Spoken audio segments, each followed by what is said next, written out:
In this video, I'll be revisiting the common mistakes made by coaches, but I'll only be doing one.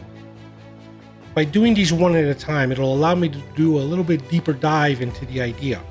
And that way, if there are any opinions, we can actually have a conversation about this. Believe me, any of these common mistakes, you can easily break off into a 2-3 hour video on, which obviously I don't want to do. So this video is going to be a little bit shorter, but a little bit more direct. I'm Coach Johnny.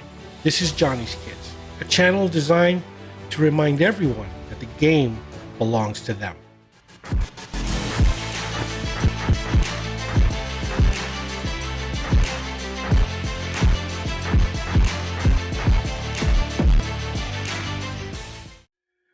When coaching kids for the first time, it's easy to come into the sport, whatever sport that may be, with some preconceived notions of how your season's going to go.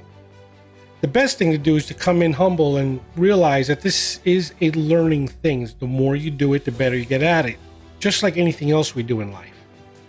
But to come in with the idea that I'm going to come in and I'm going to rock this league because, I got a system that can't fail, you're pretty much setting yourself up for failure. There is a huge difference between coaching and playing. When I look back, when I first started, my only point of reference was the sports that I played when I was younger. It didn't occur to me at the time to actually seek out additional information. The internet was pretty much non-existent at the time. But I didn't really bother to go, the clinics. I didn't think to go look for books. I just thought, I know the game. A lot of coaches, when they first start, that's how they approach this. There's a couple of things you need to keep in mind. One, you don't know it as well as you think you do. And two, any team sport, it doesn't matter which team sport, in my experience, cannot be taught by just you. Okay? There's a series of different things that have to happen. You're going to have to try to recruit other coaches, either by way of your friends, potentially, or maybe the parents. You can ask them to volunteer and step up. You're going to run into all kinds of problems there. Do not expect the parents to say, I'll do it because it's my kid. They won't. Very few do. Sometimes you have to beg and plead just to get one person to jump on board. Other times you'll have guys that'll volunteer and they'll immediately come off with, well, I can't guarantee that I can make every practice, which is probably true, but it doesn't help you. So you're going to run into that obstacle. So right out of the gate, this idea that you're going to rock the league is already going out the window.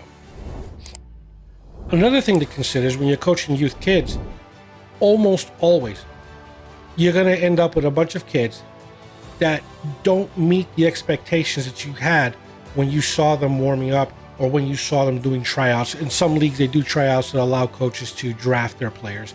Other leagues, you get what you get. Basically, you get every kid that signs up in your part of town, which, can range anywhere from, depending on the sport, half of what you possibly need to as much as 2 or 3 times more than what you possibly need. And a lot of these kids are strangers to each other. They don't know you, okay?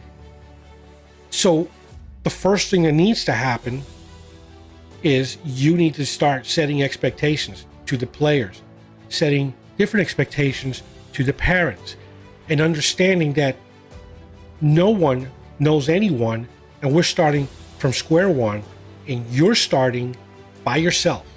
When you look at your team after a few practices, if you structured it properly, usually your starting point is actually worse than what you optimistically think it is in your head, and where the team is going to end up is probably not where you were hoping they would be when you're starting off as coaches. But the best way to approach this is to, early on, to yourself, define what success looks like to you. And believe me when I tell you, when they're really young, when they're 5, 6, 7, 8-year-olds, the parents, I should say most parents, are less concerned about the win-loss records and more concerned about, A, is my child learning, and B, are they having fun?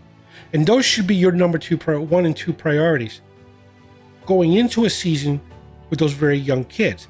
as they get older, once they get past that 8-year-old, start moving into 9 and 10-year-olds, the win losses tend to take a little bit of an effect because they're starting to acknowledge that, and they're starting to gauge their own success, the players, based on that win-loss record. And that's where a different type of coaching comes into play. Once you get into the 12, 13, 14-year-olds, where you're ramping them up to get into high school, even though the win-loss records carry more weight, what should be carrying more weight at that point is where's their technique. Because once you're done with them at 14, they move on to go play in high school.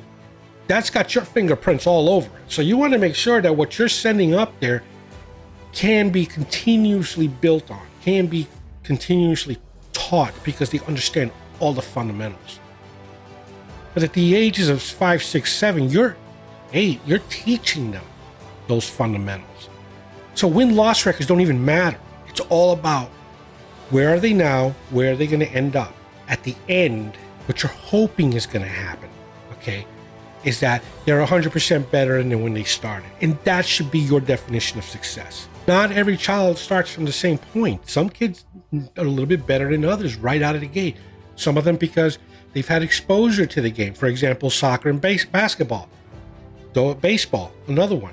They may have had exposure to some of the things that they needed to know going into the sport, possibly because dad played it when he was younger. So now he's trying to teach them little things like, how to hold a football, how to throw a baseball, how to kick a soccer ball. These are things that some kids will come into the first time that they play the game with that already in their back pockets. Some kids have zero exposure, literally walking out of their house onto the pitch, onto the court, onto the field, into the pool, on the ice, literally coming out for the first time, having no idea what's going on. None of the terms make sense. They can barely get their own uniforms on without massive assistance. These kids that I'm talking about right there, they're starting from literally from zero. At the end of the season, almost always have gone more than 100%. They've learned so much. Now they speak the language. Now they understand their position a little bit better. They understand you a little bit better. That should be the definition of success to you, not the win-loss record. At the end of the season, every single one of them will be successful. By my definition, based on the fact that because their mechanics are so bad and their technique is so bad, by the end of the season, if I can accomplish getting them there, my season will have been successful, regardless of win-loss records. This season of soccer ends, actually, as of this filming, today is our last game of the season. And every one of the parents have said, to a man, have said, those kids are better now than they were when they first started. And they were all thanking me for that. And I was like, I thought, yeah, as a coach, that's what I brought to the table. That's what I wanted to do. But really, at the end of the day, they came every day wanting to learn, and I just gave them something to learn, and they embraced it. So it's really, the team isn't them and I'm the coach. We are the team. And I know for a fact that a couple of those parents were going home with their kids and then reinforcing some of the points that I had taught them. I only get so much time with them. And so when the parents take that home with them and they reinforce that stuff at home, it shows the next time we practice. They're doing that little thing that I taught them last practice. And this is another thing you want to get to be able to meet some kind of expectation that you've pre-established. At least try to get the parents on board that if you're not going to help me on the practice field, please at least help me at home. But don't set the expectation early on that you're going to go out there and you're going to kill it, because you're not. Some of us veteran coaches who've been doing this for a long time, it's more art than science. We don't always get this right, okay? But we at least set in the distance a point to where you can say, that's where I want to go towards. I want to accomplish that by the end of the season. As I said before, it's your team. You have to manage those expectations. On day one, that's when it's done. You tell the players, this is who I am. This is why I coach. This is how I coach. And this is what I expect from you. And those same conversations should be had with the parents. Almost always, depending on your delivery system, almost always, the parents will always be receptive, so long as you do so respectfully. And so long as you can get them on board with the idea of, this is my goal, this is my intent. What's important is that you remove the conversation about win-losses out of that, Okay, remove that. Remove the expectations that we're going to win more than we lose. I tell my parents every year, I can't guarantee that we're going to win every game this year. In fact, I can't guarantee that we're going to win any games this year. But I do guarantee that by the time the season's over, your child will be a 100% better athlete. And not only will they be able to do what I asked them to do, but they'll understand why they're doing it. That should be your expectation, that your child does what they are asked to do and they know exactly why they're doing it. And if you do that, if you manage that, that should be your definition of success right there. That's a good season. If you made it this far into the video, first, thank you. And please subscribe, like, comment, and share. All of these things help the channel out in the long run. If you subscribe, you get pretty much at the front of the line whenever it's time to watch a video. Comment, and it gives us a chance to have a dialogue about whatever subject I recorded on that particular day. And that way we can bring other people into the conversation, strengthening the JK tribe. And if you share, then we can have more people watching the video and kind of create an awareness. And especially if you're a coach, that's exactly what you want. Again, thank you for watching the video and have a blessed day.